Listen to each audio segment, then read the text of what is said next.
get to use this, with a song that was written originally in the 80s, it was early 80s, like 80 or 81 or something.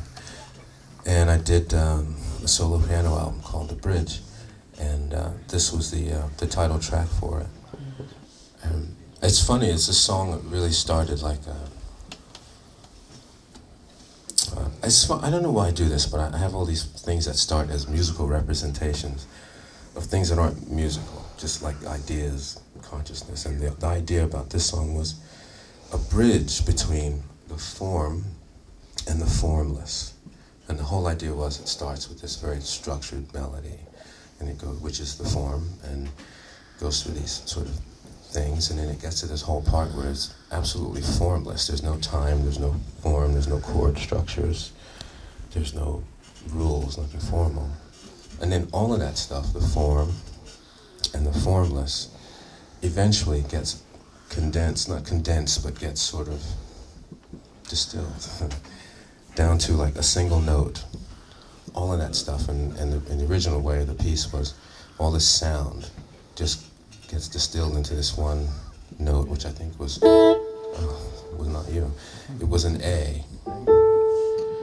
So the whole idea was all this form, and then the formless, and then together they get distilled down into just one thing, which is the idea behind the fact that all the different forms in life have the identical source.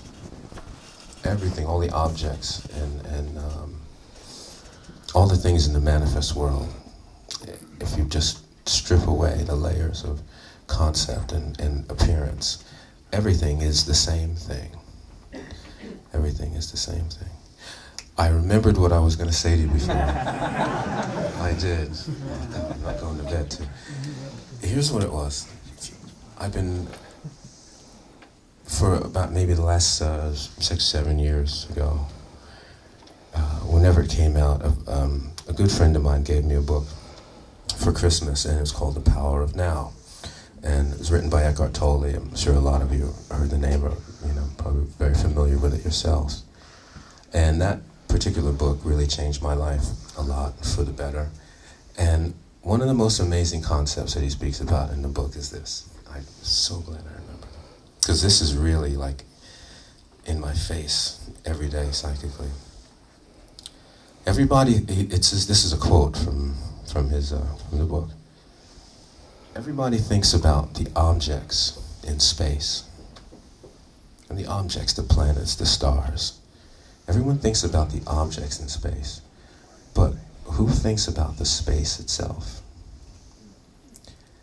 And he goes on to say that if you take a room, what's the most important thing in a room? Just take a room and define a square footage, and then say, what is the essence of this room? What's the most important thing? The most important thing about any room is the space in which all the other objects can have their being. So what there is mostly, and when you look around you, space isn't just what we're contained in, because we're not solid. Physics tells us that our bodies are not solid. It's an optical illusion. There's more space in between the cells than there is matter. So space surrounds everything, and it permeates everything. Everything, even our so-called solid bodies. It's a total optical illusion. So the most important thing in life, really, and what there is most of in life, is mostly nothing. It's mostly so-called empty space. But the upshot of that is that space is not empty. It's not empty, it's full of power and energy and intelligence. We see it, perceive it as an empty space. But it's everything. And when you walk down the street, the next time you're walking, or just anywhere, try and feel all the space around you. Feel yourself moving in the space, like you're walking, almost like you're underwater, but it's not water, it's a breathable atmosphere. But it's really everything. And if you stand on the street and look up at the sky and look around you and see how much space there is everywhere, it's incredible. It's like That's the elephant in the room that nobody wants to talk about. Because that's what there mostly is a lack of things, a kind of nothingness. But in all that nothingness is incredible peace. And again, there's intelligence and stability, and there's no conflict in space. And actually, space, you can't hurt it. You can't hurt space. You can destroy the atmosphere. You can make the atmosphere unbreathable, but I'm not talking about atmosphere. I'm talking about space. You can't touch it to hurt it. And what's the only thing here in our world today that was with the ancients and even our more recent, let's say, what's the one thing in Rome, say, let's pick a location, what's the one thing in Rome that's there today, not talking about buildings and stuff, but that's there today in the same degree and measure that it was in, let's say, Caesar's time?